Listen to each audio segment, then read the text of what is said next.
नमस्कार. श्री स्वामी समर्थ. आजचा आपला विषय आहे शनिदेवांचा. येत्या 6 जूनला शनी जयंती येत आहे आणि खरं तर शनिदेव म्हणलं किंवा शनीची 7.5 जरी म्हटलं तर लोकांना घाबरायला होतं किंवा भीती वाटते. खरं तर शनिदेवांना घाबरायची काहीच गरज नाही आहे.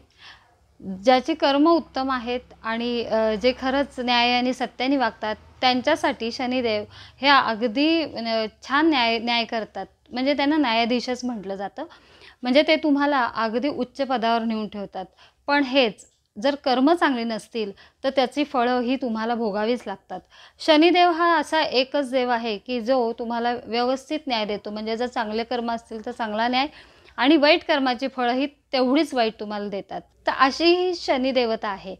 तर ह्या शनी जयंतीला तुम्हाला काय करायचं आहे की जेणेकरून आपल्यावर शनिदेवांची कृपा राहिली पाहिजे आणि त्यांची जी पीडा आहे ती थोडी कमी झाली पाहिजे. खरं तर ज्यांच्या पत्रिकेत दशम स्थानी शनिदेव असतात तर ते त्यांना उच्च पदावर नेऊन ठेवतात.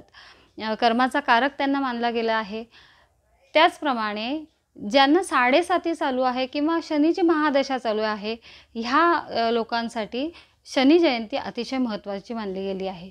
म्हणजे ज्यांचा राशीस्वामी शनिदेव आहे, म्हणजेच कुठली तर मकर आणि कुंभ रास, किंवा ज्यांना शनीची 7.5 चालू आहे, मग याच्यात मकर, कुंभ, मीन ह्या 3 राशी येतात, किंवा ज्यांना महादशा चालू आहेत किंवा अंतर्दशा चालू आहेत, तर ह्या सगळ्यांसाठी आणि बाकीच्या लोकांसाठीही ही जयंती अतिशय महत्त्वाची मानली जाते. तर ह्या दिवशी तुम्हाला काय करायचं आहे, बरेच जण शनी जयंती असली की शनी शिंगणापूरला जातात आणि शनी शिंगणापूरला जर तुम्ही गेलात तर अगदी रात्रीपासून तिथे लाईन लागलेली असते आणि मग त्यांना बरंच पूजा वगैरे करतात. तर आपल्याला काय करायचं आहे, आपलं जे स्नानाचं पाणी आहे तर त्याच्यात तुम्हाला काळे उडीद टाकायचे आहेत आणि मग आंघोळ करायची आहे. त्याचप्रमाणे दिवसभर तुम्हाला शनीचा मंत्र म्हणायचा आहे. मग तो मंत्र नवग्रहातला पण आहे किंवा ओम शन शनैश्चराय नमः हाही तुम्ही मंत्र सोपा म्हणू शकता. नवग्रहातला मंत्र असा आहे, नीलांजन समाभासम रविपुत्रम यमाग्रजम छाया मार्तंड संभूतम तम नमामि शनैश्चरम.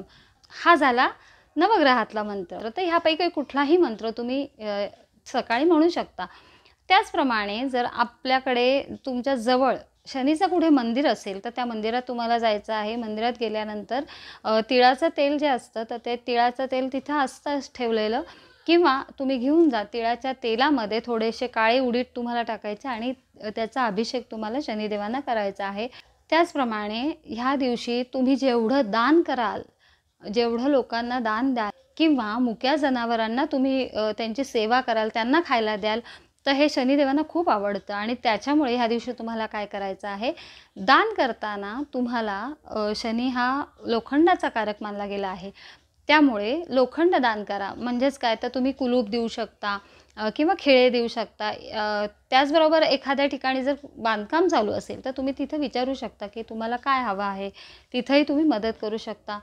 त्याचप्रमाणे दान करताना एखाद्या गरजवंताला तुम्ही चप्पल किंवा बूट हे नक्कीच द्या. कारण आपल्याला माहिती आहे 7.5 असल्यानंतर किंवा इतर वेळेसही आपण काय म्हणतो की घरात येताना पाय धुवून या. त्याचं कारण हे की आपल्या पायात आपल्या टाचेच्या भागातून शनीची 7.5 किंवा शनीची दृष्टी असते तर ती तिथून येते. आणि म्हणून ह्या दिवशी जर दान करताना नक्कीच एखाद्या गरजूला तुम्ही चप्पल, बूट असं दान करू शकता. त्याचप्रमाणे जर तुम्हाला वस्त्रदान करायचं असेल तर काळी घोंगडी तुम्ही गरिबांना, गरजवंताला देऊ शकता. निळं वस्त्र तुम्ही लोकांना देऊ शकता. गरीब लोकांना तुम्ही निळं वस्त्रही दान करू शकता. त्याचबरोबर काळे उडीद आणि एखादी काळी गाय जर तुम्हाला दिसली तर त्या काळ्या गायीची व्यवस्थित तुम्ही, आपण जशी वसुबारसेला पूजा करतो तर काळ्या गायीची त्या दिवशी तुम्हाला पूजा करायची आहे. आणि जी बुंदी असते तर ती बुंदी त्या काळ्या गाईला तुम्हाला खायला घालायची आहे.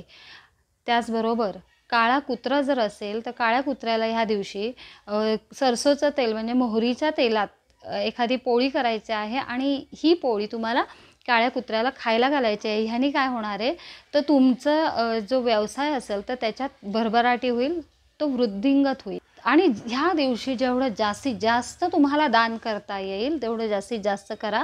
त्याचप्रमाणे शनिदेवाला निळी फुलं अर्पण करा. त्यांना निळा रंग हा अतिशय प्रिय आहे, त्यांचा निळा रंग आहे, त्यामुळे तुम्ही निळी फुलं त्यांना अर्पण करा, निळं वस्त्र त्यांना द्या.